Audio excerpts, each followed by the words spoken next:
मोदी मोदी मोदी।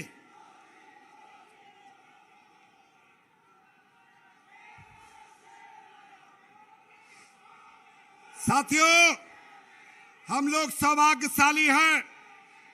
देश के गरीबों के नेता, किसानों के नेता, गरीबों के मसीहा, देश के यशस्वी प्रधानमंत्री कौशाम्बी के ऐतिहासिक धरती पर, भगवान बुद्ध के धरती पर पधारे हैं। भगवान बुद्ध की धरती पर मैं माननीय प्रधानमंत्री जी का स्वागत करता हूं, अभिनंदन करता हूं, वंदन करता हूं। निवेदन करता हूं आदरणीय उत्तर प्रदेश के उप मुख्यमंत्री आदरणीय केशव मौर्य जी से, भारतीय जनता पार्टी के जिला अध्यक्ष अनीता त्रिपाठी जी से, अपना दल यश के कार्यकारी अध्यक्ष भाई आशीष जी से, माननीय प्रधानमंत्री जी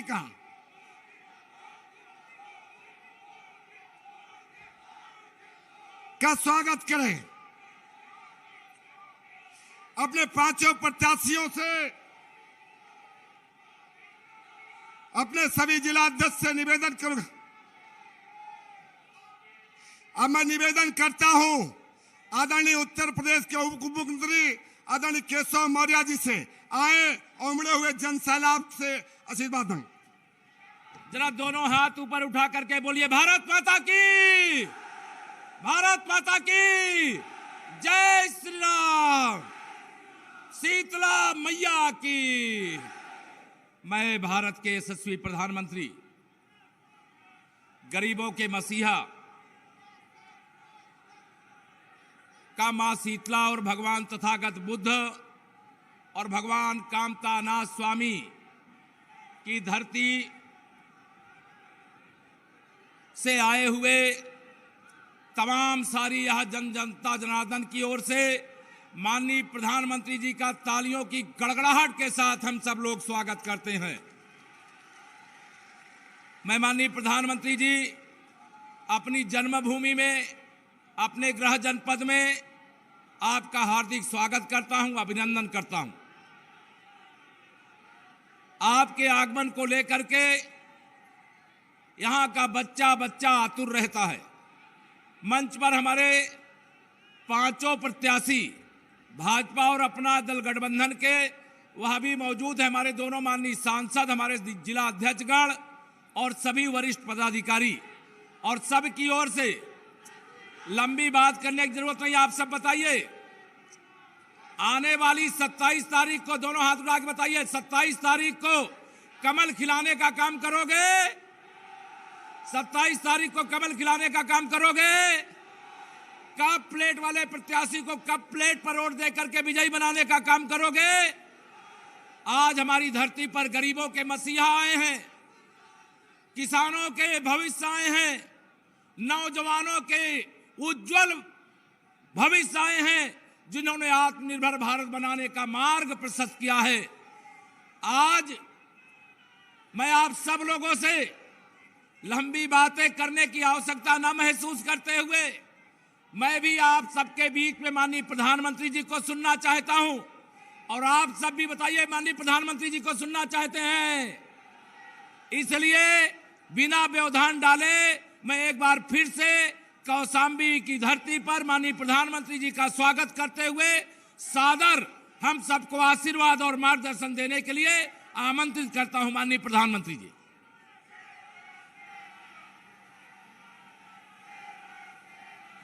मैं निवेदन करता हूं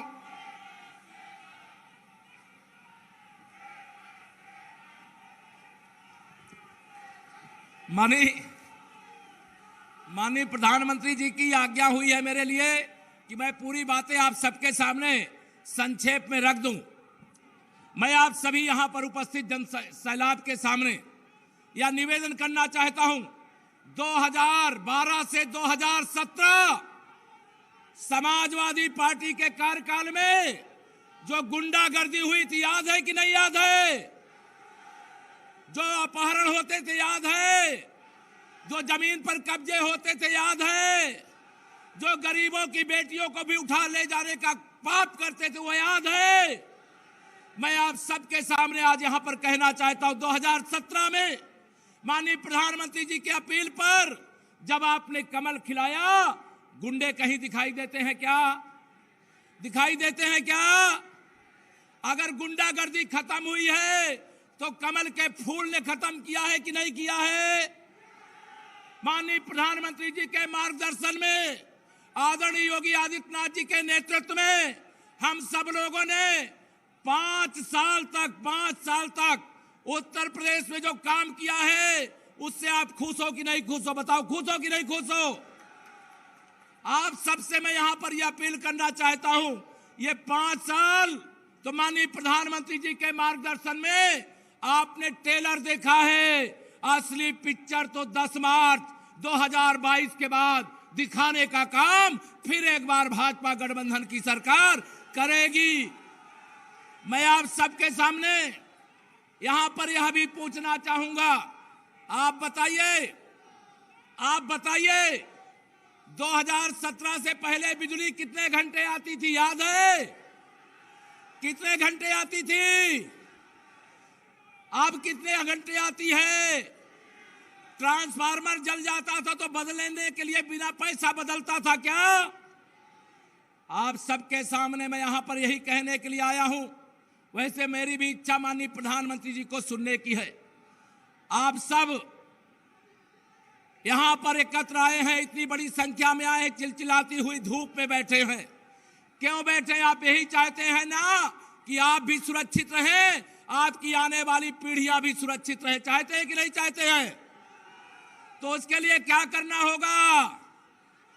27 तारीख को कमल के फूल कप प्लेट वाले बटन के सामने दबा, चुनाव चिन्ह के सामने बटन दबा करके भारतीय जनता पार्टी और गठबंधन के प्रत्याशियों को ऐतिहासिक अंतर से विजयी बना करके जो साइकिल के माध्यम से उत्तर प्रदेश को रौंदने का काम किए हैं, जो कल भगवान बुद्ध की धरती पर श्री अखिलेश यादव आए थे, उन्होंने भगवान बुद्ध की मूर्ति को ठोकर मारते हुए चांदी का मुकुट पहनने का काम किया है। इस अपराध की सजा 27 तारीख को यहां पर और बाकी के चरणों में देने का काम पूरे प्रदेश की जनता करेगी। श्री अखिलेश यादव जी, आपके समय बताओ, याद है सपाइयों का नारा क्या? सपा जब सरकार में होती है, सपा का नारा खाली प्लाट हमारा रहता था कि नहीं रहता था? जिस गाड़ी में सपा का झंडा, उस गाड़ी में बैठा गुंडा रहता था कि नहीं रहता था? थाने और तहसील को गुंडे अपराधी चलाते थे कि नहीं चलाते थे? गरीबों का कभी वो ध्यान रखे क्या? आपने 2014 में माननीय श्री नरेंद्र मोदी जी को, जो गरीब माँ बाप के बेटे हैं, गरीबों का दर्द समझते हैं और उस दर्द को दूर करने के लिए 2014 से लेकर के 2022 तक आप बताइए मेरे गरीब भाई बहनों, मेरी माताओं, आपके जीवन में परिवर्तन आया है कि नहीं आया है? हाथ उठा के बताइए, माननीय प्रधानमंत्री जी को आया है कि नहीं आया है? माननीय प्रधानमंत्री जी जब से देश के प्रधानमंत्री बने हैं, मैं भी एक गरीब माँ बाप का बेटा हूं और गरीब का दुख क्या होता है वह मैं जानता हूं, लेकिन गरीबों के दुख को जानने वाले आज हमारे पास माननीय प्रधानमंत्री जी हैं। ये सारे विरोधी मिलकर के 2022 में भाजपा को रोकना चाहते। रोक पाएंगे क्या? ये जोर से बताइए, रोक पाएंगे क्या? अब तो माननीय प्रधानमंत्री जी आ गए हैं। अब माननीय प्रधानमंत्री जी के आने के बाद साइकिल उड़ करके कहां जाएगी? सैफई से बंगाल की खाड़ी की ओर जाएगी। ऐसा विश्वास रखते हुए, बहुत लंबी बातें ना करते हुए, मैं माननीय प्रधानमंत्री जी से प्रार्थना करूंगा, यह सब आपको सुनने को आतुर हैं। आप कृपया अपना उद्बोधन देने की कृपा करें। खड़े होकर के तालियों की गड़गड़ाहट के साथ मोदी मोदी मोदी मोदी। बहुत बहुत धन्यवाद। शीतला माता की, शीतला माता की, कड़ा देवी की, कड़ा देवी की, कौशाम्बी के सब भाई बहन लोग के जय सिया राम। ये धरती संत मलुकदास, माता रत्नावली और दुर्गा भाभी जैसे महान व्यक्तित्वों की धरती है। मां गंगा और यमुना से सिंचित इस पावन धरती और यहां के लोगों का मैं आदर पूर्वक अभिनंदन करता हूं, प्रणाम करता हूं।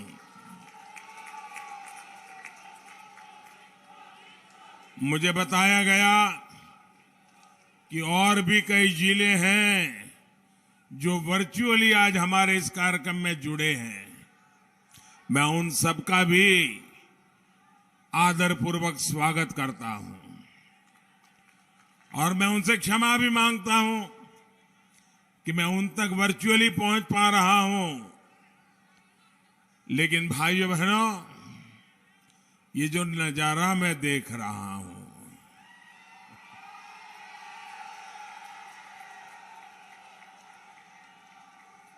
दूर दूर तक लोग ही लोग हैं। आपका ये प्यार, आपके ये आशीर्वाद हम सबकी बहुत बड़ी ताकत है। मैं आपका बहुत आभार व्यक्त करता हूं, इतनी बड़ी तादाद में आकर के आप आशीर्वाद दे रहे हैं। आज उत्तर प्रदेश में चौथे चरण का मतदान हो रहा है। यूपी की जनता भाजपा की जीत का चौका मारने के लिए, एनडीए की जीत का चौका मारने के लिए आगे बढ़ रही है। जो लोग सोचते हैं कि यूपी के लोग बट जाएंगे, उन्हें यूपी के लोग फिर जवाब देने के लिए आज पोलिंग बूथ पर लंबी लंबी कतार लगा करके खड़े हैं। भाइयों, सुनाई नहीं दे रहा है? सुनाई दे रहा है ना? आपने हाथ ऊपर किया, अच्छा अच्छा आपका प्यार था।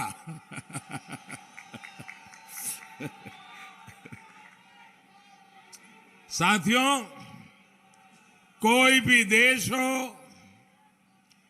कोई भी प्रदेश हो,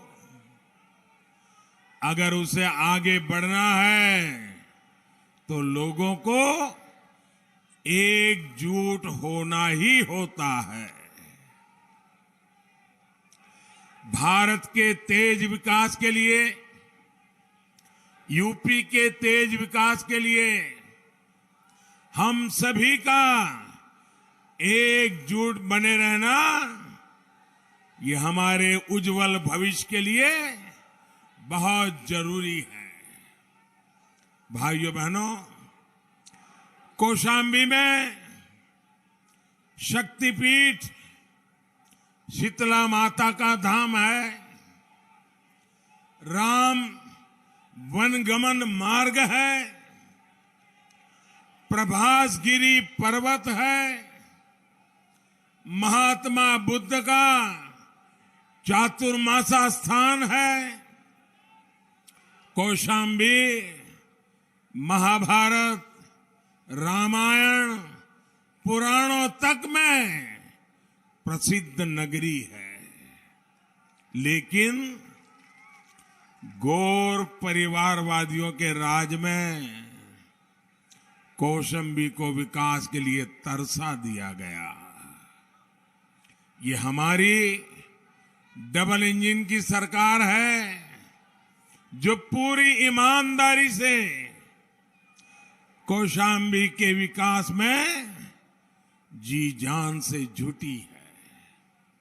हमारी सरकार गांव गांव तक सड़क पहुंचा रही है, सड़कों को चौड़ा कर रही है, गंगा और यमुना नदी पर बने पुल और कौशाम्बी में कई जगहों पर बने ओवरब्रिज, अंडरपास हमारे प्रयासों का प्रमाण है। कौशाम्बी को बौद्ध सर्किट से जोड़ने का काम भी हमारी सरकार ने ही किया है।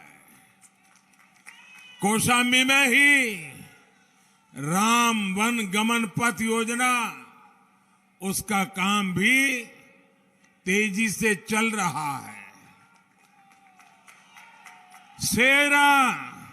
सैरा रेलवे क्रॉसिंग पर बने ओवरब्रिज को महाराजा बिजली पासी के नाम पर रखा गया है।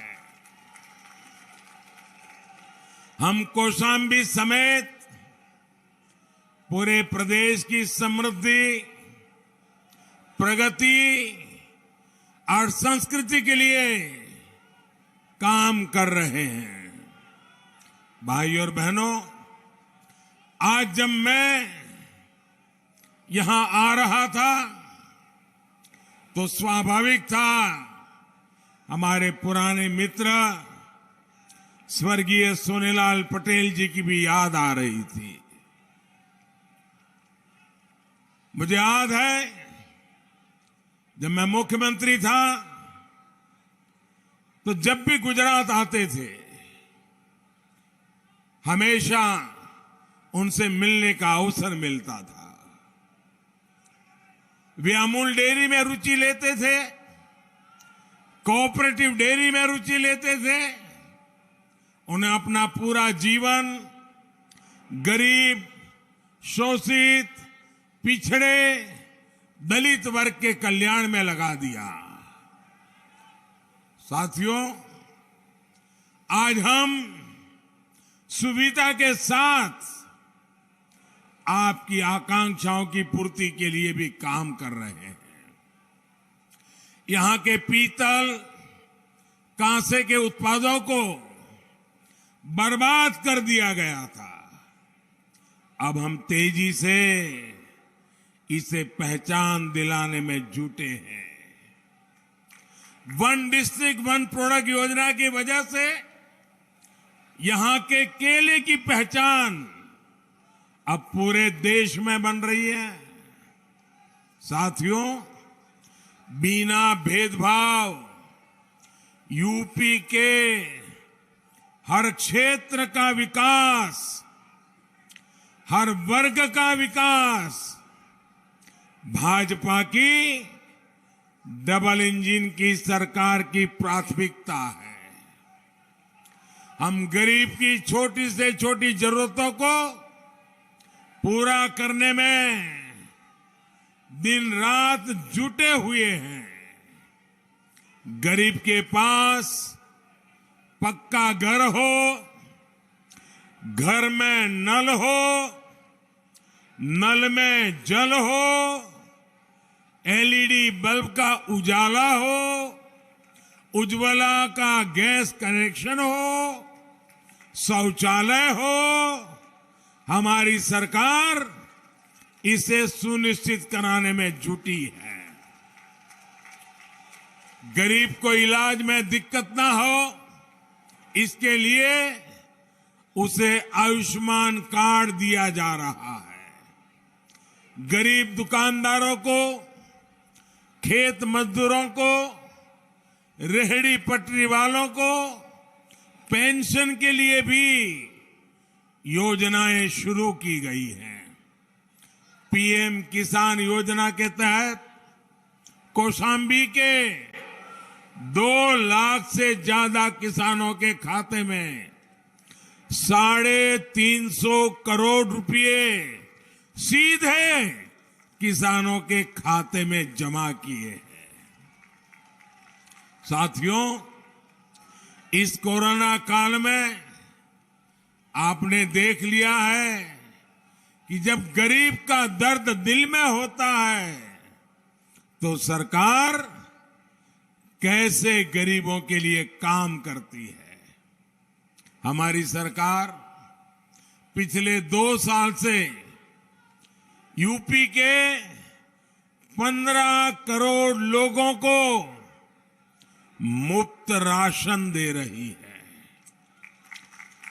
जिस राशन की उसने कभी कल्पना भी नहीं की थी, उसका दाना दाना आज उस गरीब तक पहुंच रहा है। सरकारी राशन की दुकानों का पहले क्या हाल रहा है, ये आप मुझसे भी ज्यादा जानते हैं। और कोरोना के समय सब कुछ ठीक कैसे चल रहा है, हर गरीब को राशन कैसे मिल रहा है, ये भी जानना बहुत जरूरी है। साथियों, इसके लिए आपको पुराने दिनों को, उनकी सरकार के समय यहां क्या हाल थे, उसको जरा मैं याद कराना चाहता हूं। पहले की सरकारों में राशन की दुकानों से गरीब के लिए भेजा गया अनाज राशन माफिया के पास पहुंच जाता था। दुकान के सामने कब राशन बांटने की तारीख लिखी गई, कब राशन खत्म हो गया, एक गरीब को पता ही नहीं चलता था। गौर परिवारवादियों के दलाल गरीब का राशन उसे भी लूट लेते थे।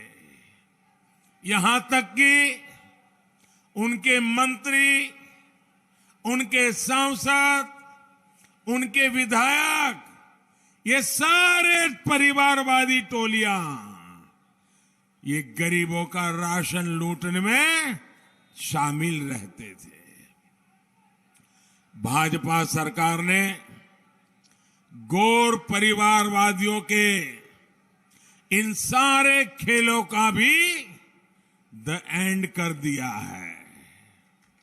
साथियों, गरीब तक राशन पहुंचाने के लिए हमने टेक्नोलॉजी का भरपूर इस्तेमाल किया। हमने 80,000 राशन की दुकानों पर ई-पॉस मशीनें लगा दी। हमने बायोमेट्रिक तकनीक के जरिए ये सुनिश्चित किया कि राशन उसी को मिले जो उसका हकदार है।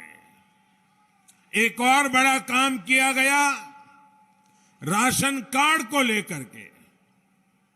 पहले एक जगह का राशन कार्ड होल्डर दूसरी जगह राशन नहीं ले सकता था। इसलिए भाजपा सरकार ने राशन कार्ड को पोर्टेबल बनाया। ये सुविधा गरीब को दी कि वो किसी भी राशन की दुकान से अनाज ले सके। वो उत्तर प्रदेश में है तो भी ले सकेगा, वो मुंबई जाएगा तो भी ले सकेगा, वो तमिलनाडु जाएगा तो भी ले सकेगा, वो मध्य प्रदेश जाएगा तो भी ले सकेगा, वो अहमदाबाद जाएगा तो भी ले सकेगा, ताकि गरीब को तकलीफ ना हो। इसलिए हमने one nation one ration card की सुविधा ले आए।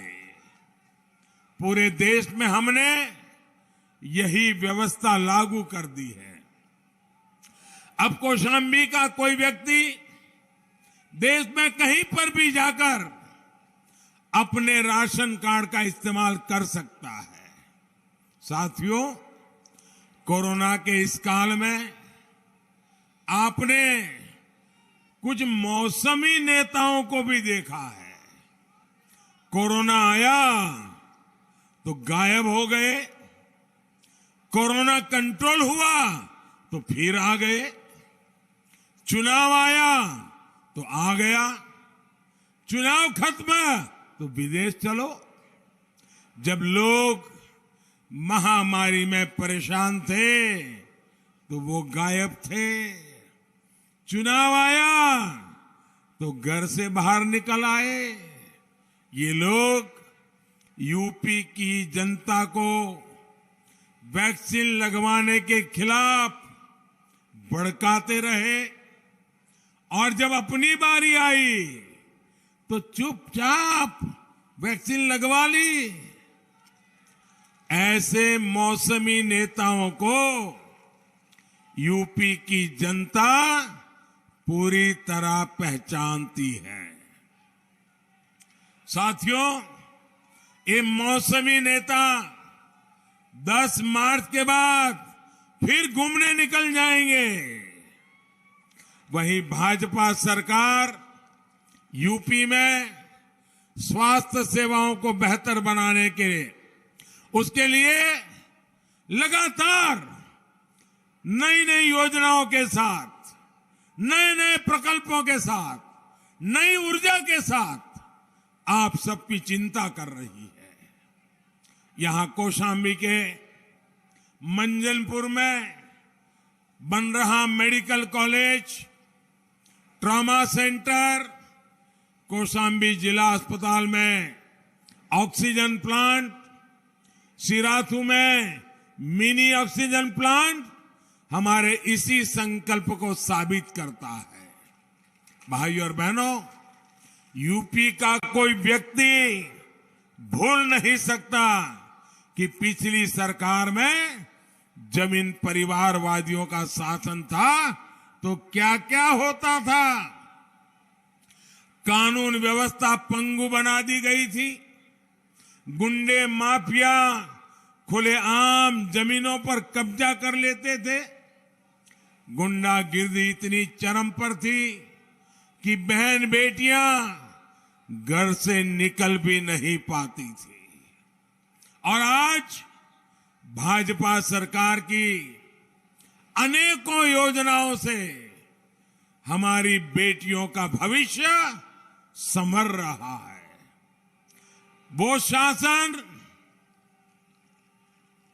करने के बजाय वो शासन नहीं, शोषण करते थे। हमने सेवा का रास्ता चुना है। वो अपने महल बनाते थे, हमने गरीबों के घर बनाए हैं। वो अपने खानदानी महोत्सव मनाते थे, हमने दीपोत्सव रंगोत्सव मनाए हैं। वो जाति पंथ इलाका देखकर नौकरी के नाम पर लूट मचाते थे। योगी जी की सरकार ने प्रदेश के 5 लाख युवाओं को बिना पक्षपात रोजगार दिया। उनके राज में कौशाम्बी में अवैध खनन को उद्योग बना दिया गया था। हम कौशाम्बी के प्रभातगिरी पर्वत माता शीतला देवी के शक्तिपीठ की प्रतिष्ठा का गौरवगान करने वाले लोग हैं। उनके राज में कौशाम्बी को बिजली के लिए तरसा दिया गया था। आज हर गांव में बिजली है, भरपूर बिजली मिलती है। इनके राज में घोटालों का ही राज था। खनन घोटाला, खाद्यान्न घोटाला, एम्बुलेंस घोटाला, रिवर फ्रंट घोटाला, आज राज्य की एक एक पाई जनता की भलाई में लग रही है। उनके राज में ट्रांसफर पोस्टिंग उद्योग बन गया था। आज हुनर का सम्मान हो रहा है और जिले जिले उद्योग लग रहे हैं। साथियों, इन गौर परिवारवादियों का इतिहास गवाह है कि इन लोगों के हाथ में कभी यूपी की सुरक्षा नहीं दी जा सकती। इनके शासन के दौरान यूपी में एक के बाद एक आतंकी हमले हुए। दुर्भाग्य से इन धमाकों के आतंकियों को कड़ी सजा के बजाय समाजवादी सरकार ने उनकी रिहाई के लिए जमीन आसमान एक कर दिया। और साथियों, अभी आपने देखा है कि अहमदाबाद सीरियल ब्लास्ट में जो लोग शामिल थे, ऐसे आतंकियों को फांसी की सजा सुनाई गई है। आप मुझे बताइए, निर्दोषों को, मारने वालों को कानून से सजा मिलनी चाहिए कि नहीं मिलनी चाहिए? कानून ने कानून का काम करना चाहिए कि नहीं करना चाहिए? आतंकवादियों को जड़ से उखाड़ना चाहिए कि नहीं करना चाहिए? देश को बर्बाद करने जो आतंकी निकले थे, उन्हें अदालत ने पूरी जांच पड़ताल के बाद अनेक वर्षों तक केस चला, बहुत बारीकी से जांच पड़ताल हुई और उसके बाद अदालत ने पिछले सप्ताह सजा दी है। अब मुझे बताइए, निर्दोष लोगों को मारने वाले आतंकियों को सजा हुई, आपको अच्छा लगा? आपको अच्छा लगा? आपको अच्छा लगा? सजा होनी चाहिए थी कि नहीं होनी चाहिए थी? फांसी मिली तो ज्यादा अच्छा लगा कि नहीं लगा? न्यायपालिका ने सजा दी, अच्छा लगा कि नहीं लगा? आप सबको अच्छा लगा ना? गुनहगार को सजा मिली, आपको अच्छा लगा ना? पूरे देश को अच्छा लगा। लेकिन इन गौर परिवारवादियों में से किसी ने भी देश हित से जुड़े इतने महत्वपूर्ण फैसले का स्वागत तक नहीं किया। उनके मुंह पे ताले लग गए। भाइयों, ये क्यों चुप है? न्यायपालिका ने सजा दी है, निर्दोषों को मारने वालों को सजा दी है, 56 लोगों को मार दिया गया था। आपके मुंह पर ताला क्यों लग गया भाई? ये लोग आतंक के सामने आंख पर पट्टी बांधकर बैठ जाने वाले लोग हैं। ये लोग देश हित को दांव पर रखकर वोट खोजते रहते हैं और इसलिए ये आतंक को कभी खत्म नहीं कर सकते। और साथियों, आज मैं आपसे एक और बात कहूंगा। इन लोगों को राष्ट्र के सम्मान से जुड़ी हर बात से दिक्कत है। आजादी के बाद राष्ट्र को मजबूती देने का सबसे बड़ा काम अगर किसी ने किया है तो सरदार वल्लभ भाई पटेल ने किया है। सरदार पटेल के सम्मान में हमने दुनिया की सबसे ऊंची प्रतिमा बनाई है, सबसे ऊंची। स्टैच्यू ऑफ यूनिटी हर देशवासी को एकता का, एकजुटता का संदेश देती है।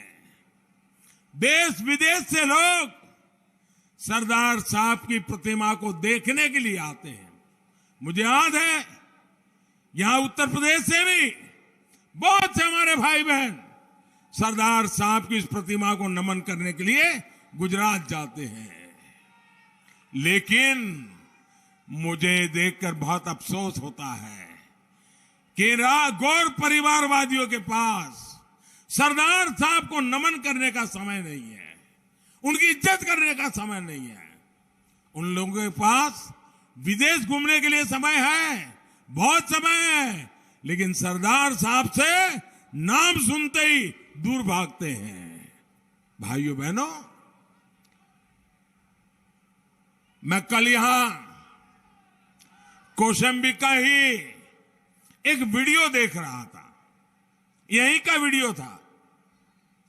ये गौर परिवारवादी किस तरह दलितों का अपमान करते हैं, ये उस वीडियो में साफ दिखाई देता है।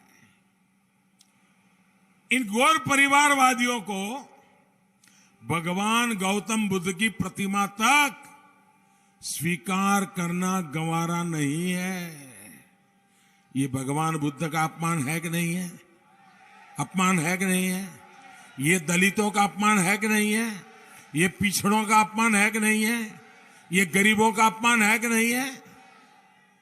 लेकिन उनको भगवान बुद्ध की प्रतिमा लेने का तो मन नहीं करता है, लेकिन चांदी का मुकुट देखा तो मुंह में पानी छूट गया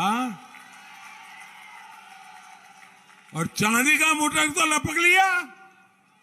ये लोग गौतम बुद्ध की इस धरती पर गरीबों का कभी कल्याण नहीं कर सकते। इन लोगों से आप सभी को बहुत सतर्क रहने की जरूरत है।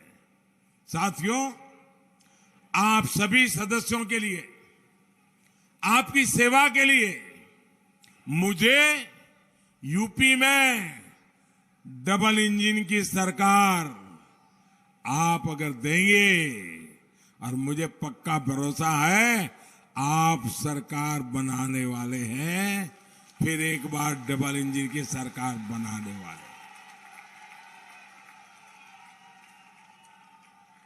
आपके लिए मेरे मन में जो सपने हैं, उन सपनों को पूरा करने के लिए आपके लिए मैंने जो संकल्प लिए हैं, उन संकल्पों को पूरा करने के लिए मुझे डबल इंजन की सरकार एक ऐसी ताकत देगी, देखते ही देखते आपके सपने मेरे संकल्प बन जाएंगे और उन संकल्पों को सिद्ध करने के लिए हम जी जान से जुड़ जाएंगे। और इसके लिए आपका एक एक वोट बहुत मूल्यवान है। आपको ज्यादा से ज्यादा संख्या में पोलिंग बूथ पर जाना है, बीजेपी को जिताना है। एनडीए में हमारे सहयोगियों, अपना दल और निषाद पार्टी के उम्मीदवारों को भी जिताना है। मेरा आग्रह है, पहले मतदान फिर दूसरा कोई काम। मेरी बात मानेंगे? मेरी बात मानेंगे? घर घर जाएंगे, मतदाताओं को मिलेंगे, हर घर जाकर के सबको मेरा प्रणाम पहुंचाएगा, उनको मेरा नमस्ते कहिएगा, पक्का कहेंगे ना? उनको कहिए मोदी जी आए थे, आपके लिए प्रणाम भेजा है, बताएंगे? और उनके आशीर्वाद चाहिए मुझे, हर गरीब का आशीर्वाद चाहिए, हर माता बहन का आशीर्वाद चाहिए, हर बहन बेटी का आशीर्वाद चाहिए। और इसके लिए आप सब मेरे साथी, इतनी तादाद में आए हुए मेरे भाई बहन, एक एक घर जाकर के लोगों को चुनाव के दिन मतदान के लिए ले आइए, कमल के निशान पे बटन दबाइए और फिर एक बार डबल इंजन की सरकार बनाइए। मेरे साथ बोलिए, भारत माता की, भारत माता की, भारत माता की। बहुत बहुत धन्यवाद। सभी उम्मीदवारों से मेरी प्रार्थना है, उम्मीदवार सभी आगे आ जाएं।